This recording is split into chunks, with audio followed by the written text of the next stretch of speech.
अस्सलाम वालेकुम, how are you, hope you are doing great. तो आज कोई ट्रैवल व्लॉग नहीं है, ना ही कोई डेली व्लॉग है, ठीक है।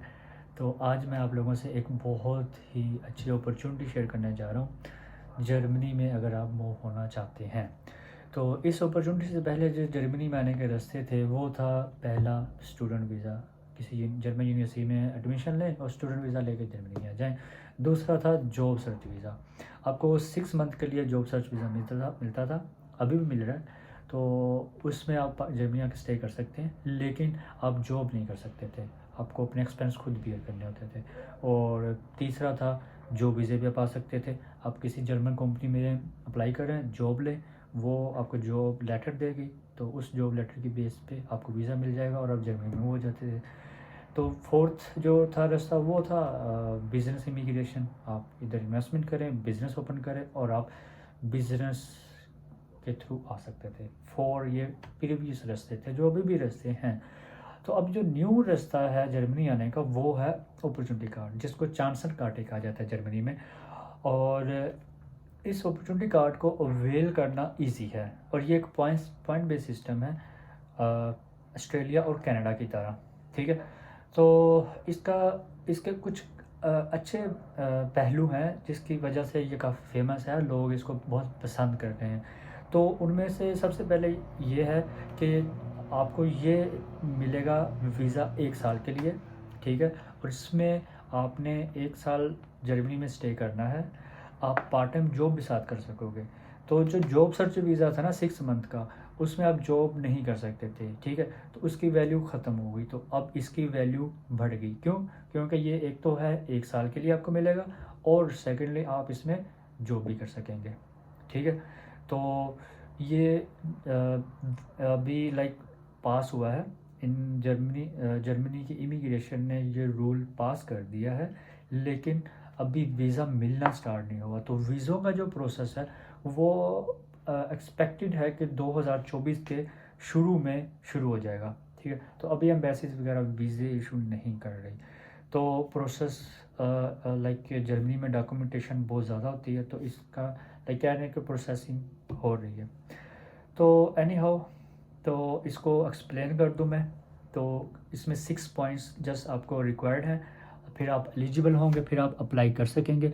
तो वो 6 पॉइंट्स किन क्राइटेरियाज पे या किन पैरामीटर्स पे डिपेंड करते हैं, यानी कि क्राइटेरिया क्या है अपॉर्चुनिटी कार्ड का, तो वो इसके 6 पैरामीटर्स हैं। पहला पैरामीटर है क्वालिफिकेशन, तो अगर आपकी फार्मल क्वालिफिकेशन है और वो जर्मन अथॉरिटी से रिकोगनाइज है, यानी कि आपकी जो भी एजुकेशन है, बैचलर है या मास्टर है, तो वो आपकी अपनी होम कंट्री से रिकोगनाइज होगा ना, जैसे हायर एजुकेशन कमीशन से वो रिकोगनाइज है, इसी तरह वो जर्मन हायर एजुकेशन कमीशन से भी रिकोगनाइज है, तो आपको 6 पॉइंट मिल जाएंगे।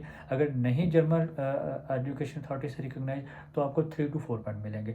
सेकेंड जो पैरामीटर है वो है एक्सपीरियंस, तो आपको एक्सपीरियंस के 3 पॉइंट्स मिलेंगे, अप टू 3 पॉइंट्स। ये डिपेंड करता है आपका एक्सपीरियंस पे कि कितना ज़्यादा आपका एक्सपीरियंस है आपकी फील्ड में, ठीक है। और थर्ड पैरामीटर आ जाता है एज, तो एज के आपको 2 पॉइंट्स मिलेंगे, that's are like totally free points. अगर एज आपकी 35 ईयर्स से कम है तो आपको 2 पॉइंट्स मिलेंगे, और अगर आपकी एज 35 to 40 के दरमियान है तो आपको 1 पॉइंट मिलेगा। Data total free, like free points हैं ये, दो पॉइंट या 1 पॉइंट। तो फोर्थ पैरामीटर है जर्मन लैंग्वेज, तो अगर आपकी जर्मन प्रोफिशेंसी बहुत अच्छी है, लाइक C1 C2 है, तो आपको 3 पॉइंट्स मिलेंगे। और अगर आपकी जर्मन प्रोफिशेंसी कम है तो आपको 1 पॉइंट मिलेगा या 2 पॉइंट मिलेंगे।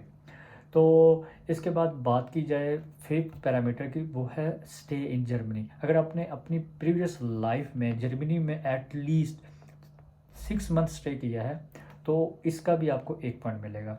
तो 6 पैरामीटर है स्पाउस, अगर ये रिक्वायरमेंट्स आपकी स्पाउस भी मीट करती है तो आपको 1 और पॉइंट मिल जाएगा। तो लाइक पॉइंट्स जो हैं वो तो बहुत ज़्यादा हैं, और 6 पॉइंट जैसे रिक्वायर्ड हैं, आप फिर अप्लाई कर सकेंगे इस वीज़ा के लिए। और जर्मनी में एम्प्लॉइज़ की बहुत ज़्यादा लाइक ज़रूरत है, यहाँ बहुत ज़्यादा जॉब्स हैं, तो आई थिंक सो ये एक बहुत बड़ी अपॉर्चुनिटी है। तो मज़ीद मैं बात आपसे शेयर कर दूं कि ये जो इन्फॉर्मेशन जो मैं आपको शेयर कर रहा था, ये मैं जर्मन इमिग्रेशन कंसल्टेंट की वेबसाइट से शेयर कर रहा था, जिसका लिंक मैं डिस्क्रिप्शन में डाल दूँगा। इसके अलावा मैं ये पॉइंट्स जो हैं इनके लिए एक कैलकुलेटर है जो जर्मन इमिग्रेशन कंसल्टेंट ने बनाया है, तो वो कैलकुलेटर का लिंक भी मैं नीचे डाल दूंगा। तो उस कैलकुलेटर पे जाके आप अपनी प्रोफाइल यानी कि अपने जो आपका एक्सपीरियंस है, आपकी एज, आपकी क्वालिफ़िकेशन, आपका मैरिटल स्टेटस और आप इसके अलावा जो आप स्टे या जर्मन लैंग्वेज के हवाले से जो जो कुछ भी आप लाइक आपके पास है वो आप उसमें डालेंगे, तो आपके कितने पॉइंट्स बन रहे हैं उसका भी आपको पता चल जाएगा।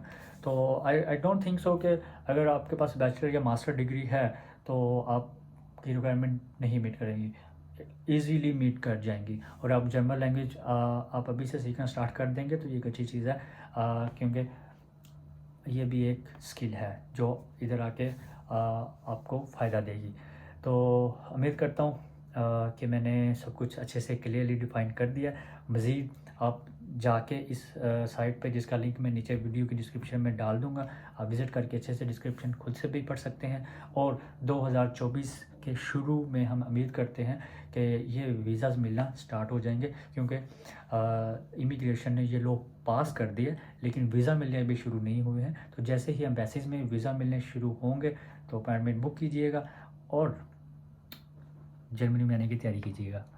तो मिलेंगे नेक्स्ट किसी वीडियो में। तो तब के लिए अल्लाह हाफिज़, goodbye and support me, like, comment and share if you like this video. Good bye.